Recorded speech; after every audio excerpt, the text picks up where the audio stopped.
Making great strides in the middle of the 19th century, but one author emerged, outdistancing all the others in popularity, a woman. Louisa May Alcott, the second of 4 daughters, was born in 1832. Her mother, Ava May Alcott, had come from an aristocratic New England family, while her father, Amos Bronson Alcott, was an idealistic and unsuccessful teacher.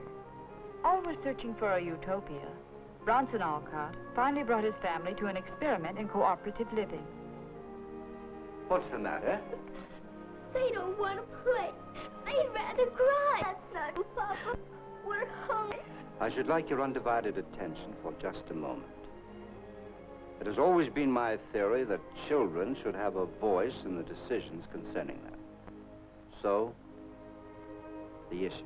What issue, Papa? We must decide whether I can best serve our ideals by separating from your mother and yourselves and going over to the Shaker community.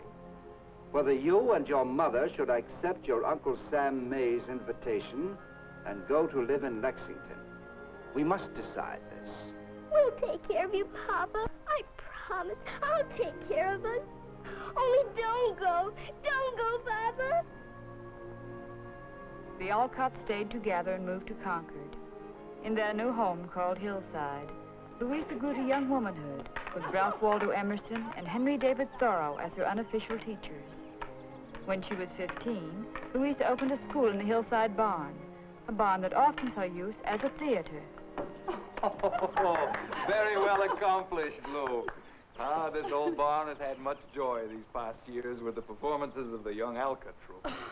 I can't make up my mind, Mr. Emerson, whether I should be a great actress or a great writer. But she's sure it will be great. Oh, little Abby. How are you feeling lately, Lizzie? Fine, thank you, sir. And many thanks for the lovely flowers you sent. They were so bright. Don't mention it, my dear. I stole them from Thoreau's garden. But I'm sure his love went with them, too. You'll excuse us, won't you, Mr. Emerson? We must help Mama with supper. Come, Lizzie and Abby. Louisa's in love. Louisa's in love. Quiet, Abby May. Is she referring to the way you used to serenade me in German? I suppose so. To have had the admiration of a fine actress is quite wonderful. Not only an actress, but a writer of plays and stories. And judging from the reports of my children, a very fine teacher to boot. By the way, I read the flower fables you wrote for my little Ellen. They're charming, my dear, charming. Thank you. I think I borrowed quite a bit from the fairy tales Mr. Thoreau used to tell about Concord nature. Ah, Louisa, the man who marries you will be most fortunate. Oh, I have too many responsibilities to give a thought to any man. Well, what do you mean? Mr. Emerson, it's up to me to take care of the Alcotts.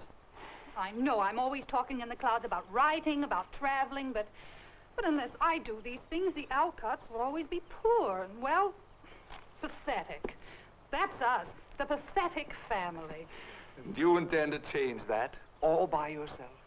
Well, who else among us can? Father's so impractical, and Mama deserves a rest. Anna will make some man a fine wife. Lizzie isn't at all strong, and little Abby's spoiled and wants to be an artiste. Well, they all need help, and then... Stop, Lou, stop. Wait. What do you need? I need work. The next years found Louisa in Boston, turning her hand to anything that would pay bills. As servant girl, as seamstress and teacher. But she never forgot her writing. And when she was only 20, the Rival Painters appeared in print. And 3 years later, her first book, Flower Fables, was published. However, her spirits were dampened when in 1858, frail Lizzie Alcott fell fatally ill from the after effects of scarlet fever. When suddenly I walked past a poster of the Saturday Evening Gazette, and lo and behold, there it was. Bertha, a new tale by the author of The Rival Prima Donnas will appear. And that was it. And what's the name of the new house we bought here in Concord? Orchard House. Oh, if I could see it. If I could live in it. Well, you will, dear. Remember, we stay together, and I take care of us. Oh, I'm weary, Lou. It's been so hard watching you, sitting here taking care of me. You've got bigger things to do. You're going to write a great book. Stop, Lizzie. What else have I to do but to take care of you? Oh, I need you so. Anna will be married soon, and I'm practically nothing but an old maid. Hush, Lou. Go get the others, please. I want them. Upset over Lizzie's death and unhappy about her sister Anna's marriage to John Pratt, Louisa went to Boston where she lived alone. She continued to write until, tired of her solitary existence, she returned to Orchard House, where she began her first serious novel, Moods. But the year was 1862, and the nation flamed into war, the war between the states. The time had come for Bronson Alcott, as he himself said, to send his only son to war. Louisa volunteered as a nurse and went to Washington, where she served in a military hospital. Don't go yet. Look, I know the surgeon asked you to tell me something. And I know you're a strong girl, Miss Alcott. But when the time comes to tell me I'm gonna die, don't flinch at it. Tell it to me quick, so we can write some letters to my folks. You promise me? I promise, John. You're a brave girl, Miss Alcott. You don't know how brave, John. I'd sooner have faced rifles at point-blank range than face so many strange men. Remember, Miss Alcott, no flinching for my family.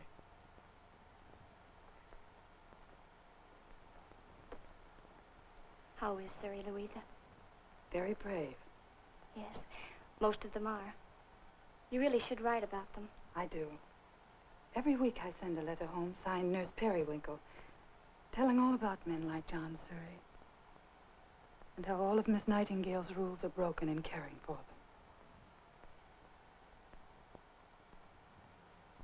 them. Nurse Louisa May Alcott was stricken with typhoid and pneumonia while serving the wounded.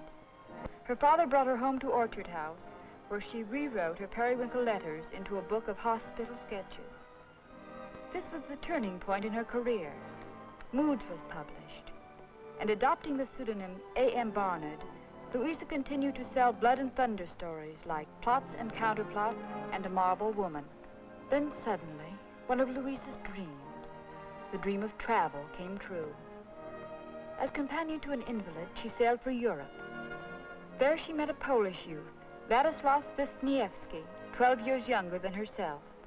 Sometimes I think the whole world is made sick or invalid.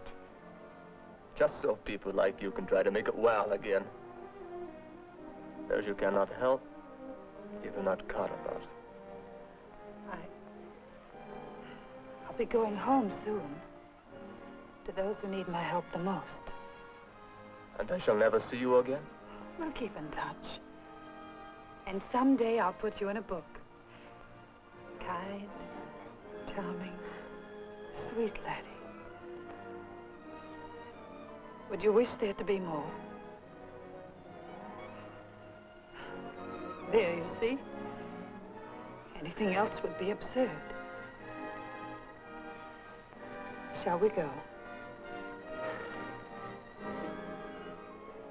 From the moment the rested Louisa returned to Concord, she worried constantly about the family finances and worked herself ill again in a struggle to gain security. So, Niles still wants a story for girls, does he? Yes. Well, that's what he said, Louisa. A book about girls. Is a story for girls so difficult, Louisa? It isn't that, Abby, May. Don't call me Abby. All right, May. But what do I know about girls? I understand boys better. But we need money, my dear.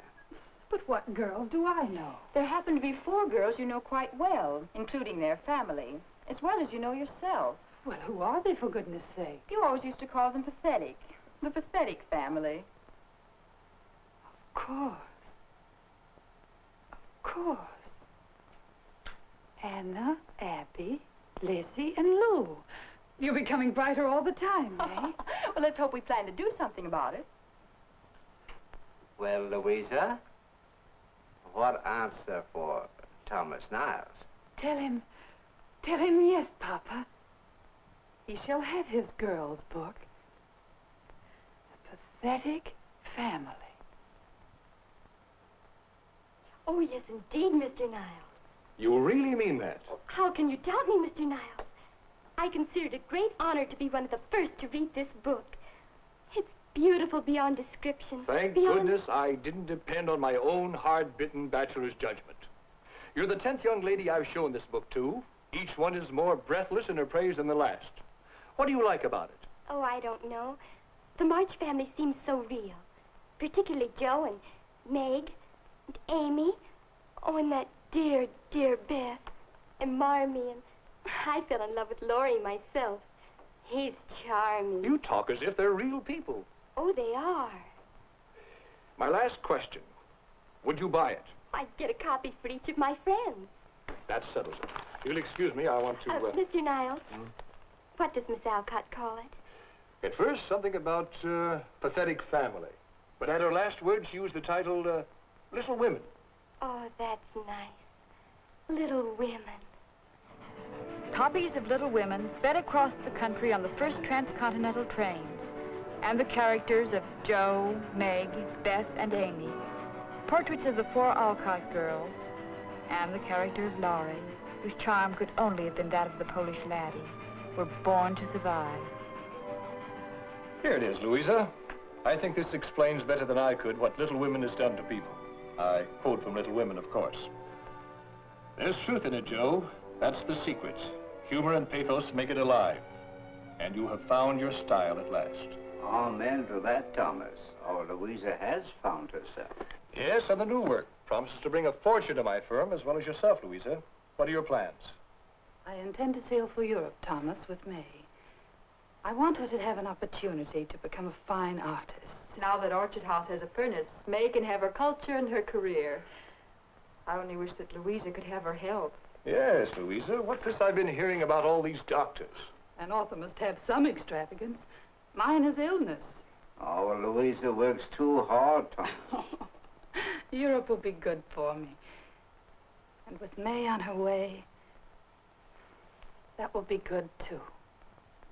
Though the trip to the continent established May in her art studies, Louisa's vacation was spoiled by the tragic news that Anna's husband, John Pratt, had died. Leaving May in Europe, Louisa returned home to pay the bills, nurse the sick, and protect her own. In order to help her now destitute sister and nephews, she wrote Little Men, which resumed the saga of the March family. She then wrote a series of domestic novels, which aided reform measures, such as women's suffrage. In Jack and Jill, which she wrote after May's marriage to Ernest Nieriker in Europe, she championed temperance and coeducation. She came more and more to the ideals of her father, who in his old age was suddenly being lauded and honored. Yes, life seemed settled for Louisa. Mr. Emerson, it's good to see you. Louisa, I'm so proud of Papa, aren't you? Very proud. You always used to say, Louisa, your father might have talked to Plato. And now I think almost the whole country agrees with you. Well, I can't tell you how... You didn't come here to talk about the new school. What is it? I received a cablegram from Ernest Nieriker. I was asked to give it to you. My child, I wish I could prepare you. I am prepared. It's May. She died. With the baby. The little girl lives. Named after you. May wanted you to care for her. Dead. May dead. What is happening to our family, Mr. Emerson? So little of it is left. Louisa, that child.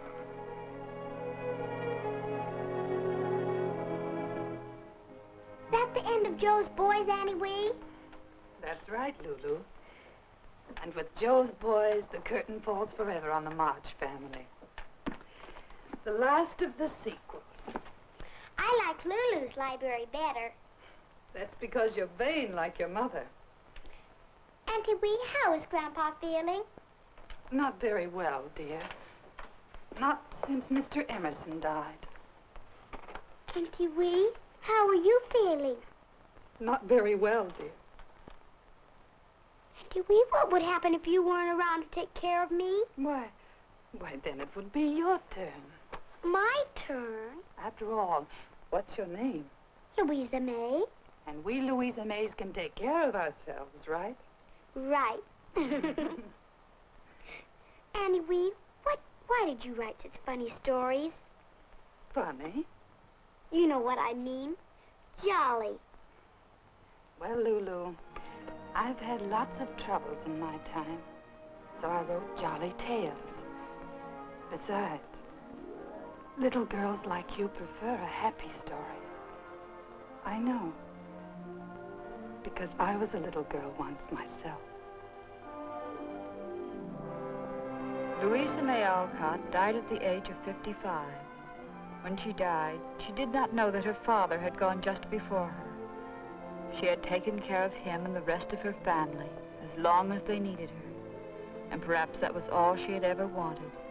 And as long as there is a single home and a single child to read of homes and childhood, Louisa May Alcott and her pathetic family will hold their place in humanity's heart.